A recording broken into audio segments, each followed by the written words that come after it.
नमस्कार मंडळी, स्वागत आहे तुमचं माझ्या यूट्यूब चॅनलमध्ये. तर आज मी बनवणार आहे रव्याचे गूळ आणि डिंक घालून लाडू. हिवाळ्यामध्ये मेथीचे लाडू बनवतात, पण भरपूर जणांना मेथीचे लाडू आवडत नाही. त्यामुळे मी आज रव्याचे लाडू सेम मेथीच्या लाडूंसारखे बनवणार आहे. तर चला मग साहित्य आपण बघून घेऊया. इथे मी 1 किलो रवा घेतलेला आहे, डिंक घेतलेले आहे, तूप, त्यानंतर खोबरं, थोडे काजू बदाम आणि खोबरं आणि खारीक एकत्र दळून आणलेले आहे मी. इथे मी गूळ पण घेतलेला आहे. तर इथे मी खोबरं, खारीक आणि तूप हे अर्धा किलो घेतलेले आहेत. त्यानंतर मी गूळ घेतलेला आहे 3 पावशर. 1 किलोमधनं थोडा काढून ठेवलेला होता. चला तर मग रेसिपीला सुरुवात करूया. सर्वात आधी मी रवा भाजून घेणार आहे. रवा मस्त असा गोल्डन होईपर्यंत भाजून घ्यायचा. इथे मी तूप टाकून घेतलेलं होतं आणि रवाही टाकून घेणार आहे. रवा मस्त गोल्डन होईपर्यंत भाजू द्यायचा. मी थोडा करून 2 वेळेस रवा भाजून घेणार आहे. मस्त गोल्डन होईपर्यंत भाजून घ्यायचा. हे बघा, छान असा आपला गोल्डन रवा भाजून झालेला आहे.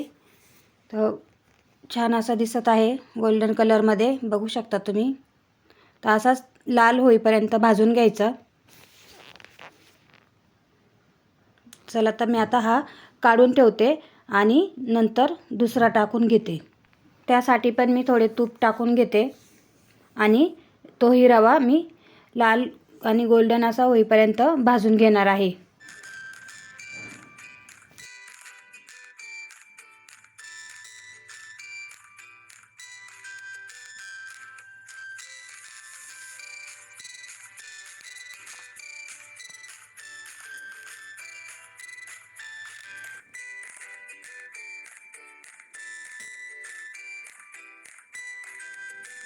तर इथे आपला रवा भाजून झालेला आहे. त्यानंतर मी इथे थोडे तेल घेतलेले आहे. त्यामध्ये मी डिंक तळून घेणार आहे. इथे मस्त उन्हामध्ये 2-3 दिवस मी डिंक ठेवलेला होता आणि तो आता तेलामध्ये तळून घ्यायचा. डिंकला ऊन दाखवले की डिंक मस्त तळायला छान असा फुगतो. तर इथे मी डिंक तळून घेत आहे. हे बघा, किती छान असा आपला डिंक तळून झालेला आहे. आता मी हा डिंक मिक्सरमध्ये बारीक करून घेणार आहे. आता थोडा थंड होण्यासाठी मी बाजूला काढून ठेवते. त्यानंतर आपण पाक बनवायला घेऊया. इथे पाक बनवण्यासाठी मी तूप घेतलेले आहे. तर तूप थोडं गरम झाल्यानंतर त्यामध्ये आपण गूळ मिक्स करून घेणार आहोत. तर इथे मी तूप घेतलेले आहे. तेलाचेही करू शकतो आपण. तर इथे तूप गरम झालेलं आहे थोडं. त्यामध्ये मी गूळ टाकून घेणार आहे आणि गुळाचा पाक होण्यासाठी मी ठेवणार आहे. हे सर्व गूळ एकत्र करून घ्यायचा, मिक्स करून घ्यायचं तुपामध्ये आणि वितळण्यासाठी सोडून द्यायचं. तोपर्यंत रव्यामध्ये आपण बाकीचं सामान मिक्स करून घेऊया. तर इथे मी भाजून घेतलेला रवा घेतलेला होता. त्यामध्ये मी काजू बदाम हे मिक्सरमध्ये बारीक दळून घेतलेले होते. त्यानंतर मी अर्धं खोबरं खारीकमध्ये दळून आणलेलं होतं आणि अर्धं खोबऱ्याचा किस करून घेतलेला होता. हे आणि नंतर खारीक आणि खोबरं हेही त्यामध्ये मिक्स करून घ्यायचं. हे सर्व साहित्य एकत्र करून घ्यायचं. हे बघा, मी सर्व साहित्य एकत्र करून घेत आहे. तोपर्यंत आपला पाकही तयार होतोय. हे सर्व साहित्य मिक्स करून घ्यायचं.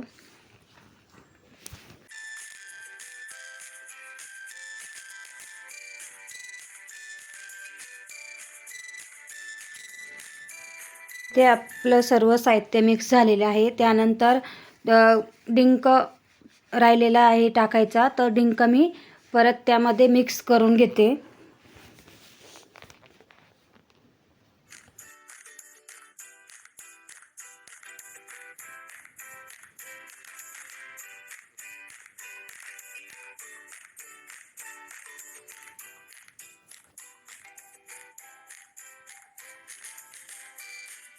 तोपर्यंत आपला पाकही तयार होतोय. पाक जोपर्यंत तेलाला सोडत नाही तोपर्यंत पाक तयार करून घ्यायचा. पाक तयार झाल्यानंतर गूळ आपोआप वरती येतो. त्यावेळेस समजून घ्यायचा का आपला पाक तयार झालेला आहे. आणि गुळासाठी जास्त कडक पाक पण नाही चालत.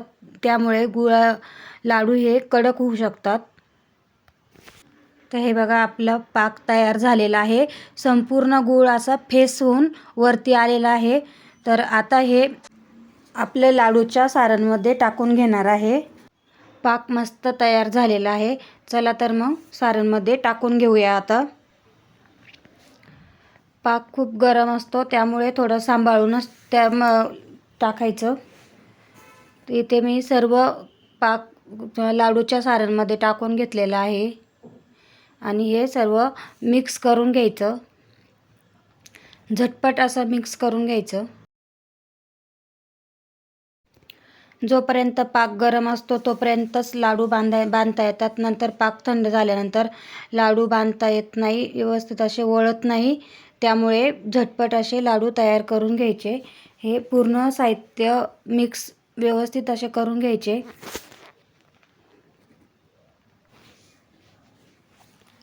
तर हे बघा मी सर्व साहित्य एकत्र करून घेतलेले आहे.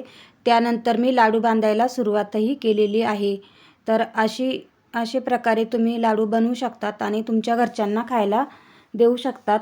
तर तुम्हाला व्हिडिओ कसा वाटला कमेंट्समध्ये नक्की सांगा. व्हिडिओला लाईक करा, सबस्क्राईब करा, चॅनलला बेल आयकॉनला क्लिक करा म्हणजे पुढचे व्हिडिओ तुम्हाला बघायला भेटतील.